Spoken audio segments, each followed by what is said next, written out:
क्या अक्सर हम मन के कहने में आकर सही और गलत का निर्णय न करके कदम उठा लेते हैं और फिर पछताकर भगवान को पुकारते हैं?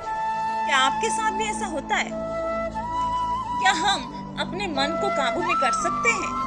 दोस्तों, चलिए हमारे मन में उठ रहे अनेकों बड़े बड़े सवाल के जवाब जानते हैं इस पौराणिक कथा से।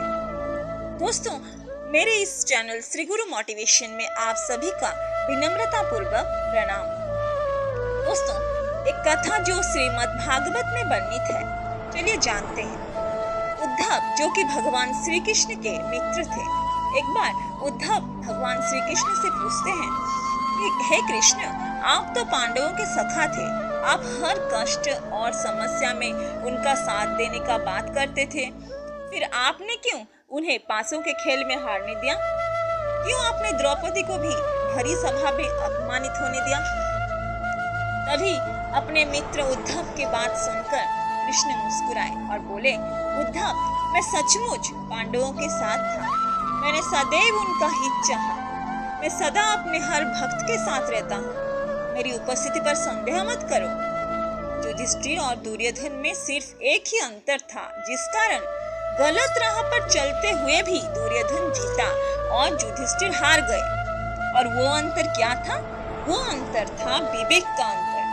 जी हाँ दोस्तों, दुर्योधन को ये क्रीड़ा यानी पासों का खेल नहीं आता था, लेकिन उसने अपने विवेक का उपयोग किया और कहा उसकी तरफ से शकुनी यह खेल खेलेंगे। यह खेल पांडवों को भी नहीं आता था, लेकिन वे स्वयं खेलने लगे।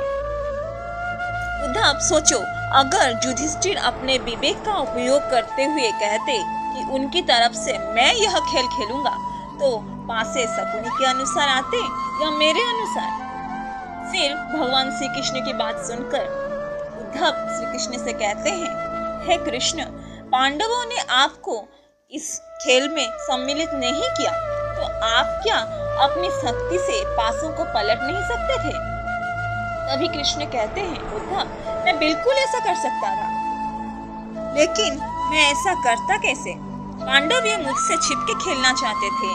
पांडवों ने मुझे अपनी प्रार्थना में बांध रखा था। उन्होंने मुझे अपनी प्रार्थना में कहा, जब तक आपको पुकारा न जाए, हे कृष्ण, कृपया आप अंदर नहीं आएंगे। फिर उद्धव ने पूछे, तो क्यों नहीं रोका द्रौपदी का अपमान? कृष्ण, हमने माना कि आप अंदर नहीं आ सकते थे, लेकिन जिस समय द्रौपदी का अपमान करते हुए सभा में लाया गया, तब आपने अपनी शक्ति क्यों नहीं दिखाई? तभी कृष्ण ने कहा, उद्धव, द्रौपदी ने भी तो मुझे नहीं पुकारा था। जब उसे अपमानित करते हुए उसके कक्ष से सभा तक लाया गया, वो अपनी पूरी सामर्थ्य के साथ जूझती रही। उसने भी मुझे भुला दिया था। जब उसे लगा कि अब बात उसके बस में नहीं, तब उसने मुझे पूर्ण समर्पण से पुकारा और मैं तुरंत वहां उपस्थित हो गया। दोस्तों, यहाँ हमें एक बात जरूर सीखना चाहिए कि भगवान के प्रति पूर्ण समर्पण का भाव जरूरी होता है। दोस्तों, फिर भगवान श्री कृष्ण ने कहा, उद्धव, मैं भी कुछ नियमों से बंधा हुआ हूँ। जो अपने विवेक का उपयोग करता है वही जीतता है। पासों के खेल के दौरान पांडव अपने भाग्य को ही कोसते रहे। एक बार भी अगर याद करते कि कृष्ण सहायता करो, तो तब मैं उनकी सहायता जरूर करता। फिर उद्धव ने भगवान श्री कृष्ण से पूछते हैं, अगर विवेक ही सब कुछ है, तो फिर भक्त का गलत कार्य करने से रोकना क्या आपका दायित्व नहीं? फिर भगवान ने कहा, जिस समय सभी लोग कोई भी कार्य करते समय इस बात का ध्यान रखेंगे कि मैं उनके साथ हूँ और सब देख रहा हूँ, तो तुम ही बताओ, यह जानकर क्या वे कोई गलत कार्य कर पाएंगे? मनुष्य गलत कार्य तभी करते हैं जब संसार में खोकर भगवान की उपस्थिति को ही भुला देते हैं।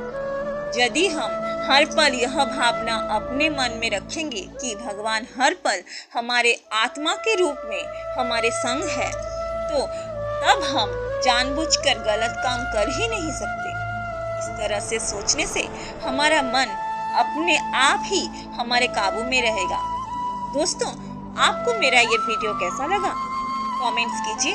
अगर अच्छा लगे तो जरूर लाइक कीजिए एंड चैनल को सब्सक्राइब कीजिए। Thank you very much.